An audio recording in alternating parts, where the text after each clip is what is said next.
Subscribe कीजिए caring you online Hindi channel को और प्रेस कीजिए बेल आइकॉन इसी तरह की हेल्थ और ब्यूटी टिप्स रेगुलर बेसिस पर देखने के लिए।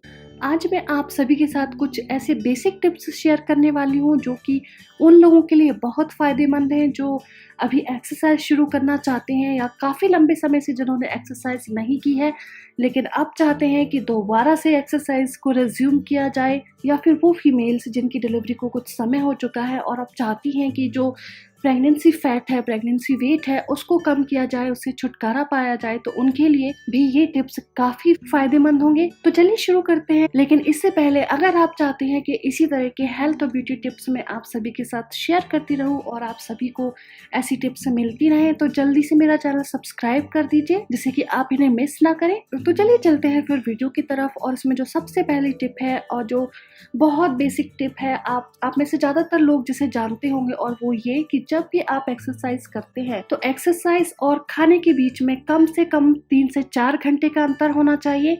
आपका पेट भरा नहीं होना चाहिए, स्पेशली तब जब कुछ खास पोजेस की प्रैक्टिस करने जा रहे हो, योगा करने आप जा रहे हो, तो इन केसेस में आपका पेट जरूर खाली होना चाहिए।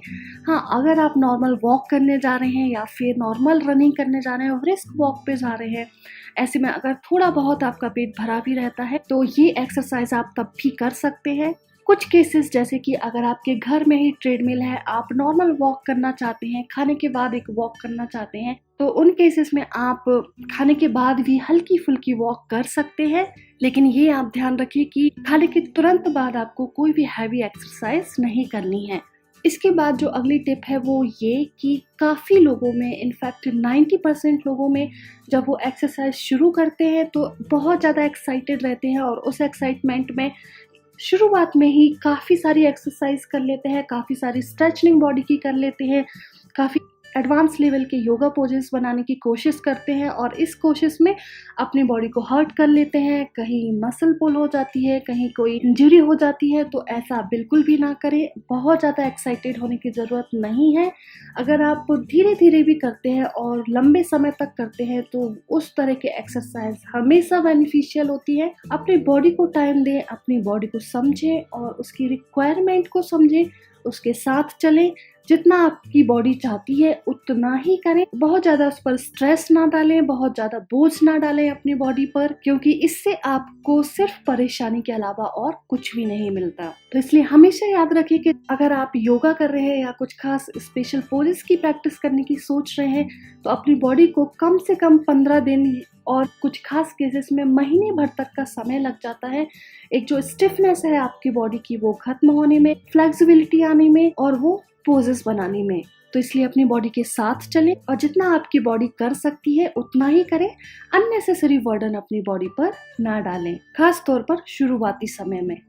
जो तीसरा टिप और सबसे इम्पॉर्टेंट टिप है वो है उन फीमेल्स के लिए जिनकी अभी कुछ समय पहले डिलीवरी हुई है, या फिर वो फीमेल्स जिनका टमी काफ़ी बड़ा हुआ है और अपना बड़ा हुआ पेट कम करना चाहती हैं, उसकी चर्बी घटाना चाहती हैं। तो उन फीमेल्स के लिए, खास तौर पर फीमेल्स के लिए, अगर आप एक्सरसाइज करती हैं, अगर आप नॉर्मल रनिंग भी करती हैं या कोई खास पोजेस की प्रैक्टिस करने की सोच रही हैं, तो ये बहुत ध्यान रखें कि उस समय पर आपका टमी लटका हुआ नहीं होना चाहिए। तो इस तरह की ड्रेसेस आप पहले। मार्केट में कई तरह के टमी टकर अवेलेबल है जो कि आपके पेट को एक जगह पर कस कर रखते हैं, टाइट करके रखते हैं, जिससे कि जब आप एक्सरसाइज करती हैं तो अलग से आपका पेट लटकता नहीं है और अपनी जगह पर बना रहता है।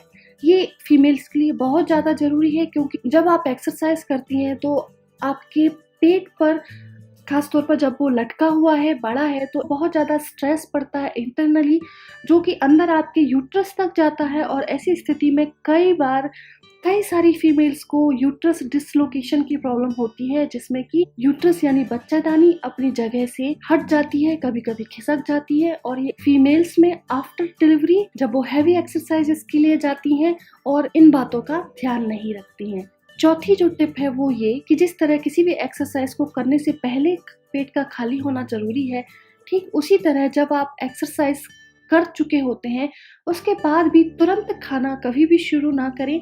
हो सके तो नॉर्मल सिंपल लिक्विड लें, फिर चाहे वो जूस फॉर्म में हो सकता है या फिर नॉर्मल लेमन वाटर हो सकता है या सिर्फ पानी हो सकता है। कम से कम 30 मिनट या 30 मिनट्स का गैप रखें अपनी एक्सरसाइज और कुछ खाने के बीच में। इस बीच आप अपने कुछ बाकी के हल्के फुल्के काम कर सकती है और अपनी बॉडी को खाने के लिए प्रिपेयर कर सकती है। कुछ एक खास ऐसी ड्रिंक्स होती हैं जो अगर आप एक्सरसाइज शुरू करने से पहले पीते हैं तो वो आपकी एक्सरसाइज कैपेसिटी को काफी बढ़ाती हैं, जिनमें अगर सबसे पहला नाम आता है जो सबसे ज्यादा इफेक्टिव होती है वो है सिनेमम टी। सिनेमम टी के बारे में आप सभी ने बहुत सुना होगा, आप में से काफी लोग पीते भी होंगे। ये एक इम्यूनिटी बूस्टर की तरह जानी जाती है, लेकिन बहुत कम लोग जानते हैं कि ये आपकी एक्सरसाइज कैपेसिटी को भी बहुत इफेक्ट करती है, पॉजिटिवली इफेक्ट करती है, आपकी एक्सरसाइज कैपेसिटी को बढ़ाती है। और आप इसको पीने के बाद अगर एक्सरसाइज करते हैं तो दोगुनी स्पीड से अपनी कैलोरी बर्न कर सकते हैं, क्योंकि ये आपकी मेटाबॉलिज्म को हाई रखती है। इसलिए एक्सरसाइज शुरू करने से पहले अगर आप सिनेमम जिंजर टी, जिसमें सिनेमम या दालचीनी और जिंजर शामिल हो, उसको पीने की कोशिश करें। हल्की गर्म गर्म अगर आप पीते हैं और इसके बाद एक्सरसाइज करते हैं तो ये आपके लिए काफ़ी फ़ायदेमंद होगा। अगर सिनेमम जिंजर टी पीना पॉसिबल नहीं है तो आप simply black coffee, 1 cup black coffee पीकर भी अपनी एक्सरसाइज शुरू कर सकते हैं, क्योंकि कॉफ़ी भी आपके मेटाबॉलिज्म को हाई करती है। इसमें कैफीन होता है जो आपकी एक्सरसाइज कैपेसिटी को बढ़ाता है, आपकी स्टेमिना को बढ़ाता है, जिससे आप कम समय में ज़्यादा से ज़्यादा कैलोरी बर्न कर सकते हैं। इस तरह अगर आप कुछ खास ड्रिंक्स को पीकर एक्सरसाइज शुरू करते हैं तो ये आपके लिए काफ़ी फ़ायदेमंद होगा। ठीक इसी तरह से एक्सरसाइज खत्म होने के बाद भी कुछ एक खास ड्रिंक्स का पीना काफ़ी फ़ायदेमंद माना जाता है, जिसमें प्रोटीन रिच डाइट्स बहुत अच्छी मानी जाती हैं। अगर साधारण बोलचाल की भाषा में मैं आपको बताऊं तो जब आप एक्सरसाइज करते हैं तो आपकी मसल्स में बहुत टूट फूट होती है और उन्हें रिपेयर होने की ज़रूरत होती है, और इसके लिए अगर आप एक्सरसाइज के बाद किसी भी तरह की कोई प्रोटीन ड्रिंक लेते हैं या फिर प्रोटीन रिच डाइट लेते हैं तो ये मसल रिपेयर में आपको बहुत हेल्प करती है और आपको वेट लॉस में भी मददगार होती है।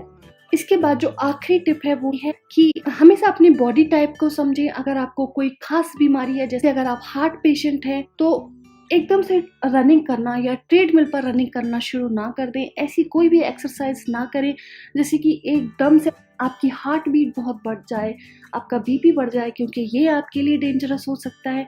अगर आपको थायराइड है तो ऐसी कोई भी एक्सरसाइज एकदम से करना शुरू ना कर दें, जिससे कि आपका जो गला होता है, गले वाला भाग होता है, उस पर बहुत ज़्यादा स्ट्रेस पड़े, बहुत ज़्यादा वो दबे, क्योंकि हमारे गले वाले भाग में ही हमारी थायराइड ग्लैंड होती है और इससे वहाँ पर हार्मफुल इफेक्ट्स हो सकते हैं। तो आज के लिए बस इतना ही। मेरे अगले आने वाले वीडियो देखना ना भूलें, क्योंकि उसमें मैं आपको बताने वाली हूँ कुछ ऐसे हेल्थ सप्लीमेंट और कुछ ऐसी एडवांस एक्सरसाइजेस जो आप कर सकते हैं, अपने डेली रूटीन में शामिल कर सकते हैं, एक बहुत अच्छी स्किन, हेयर और ओवरऑल हेल्दी बॉडी पाने के लिए। तो मिलती हूँ आपसे अगले वीडियो में किसी नई हेल्थ या ब्यूटी टिप के साथ। तब तक के लिए बाय बाय।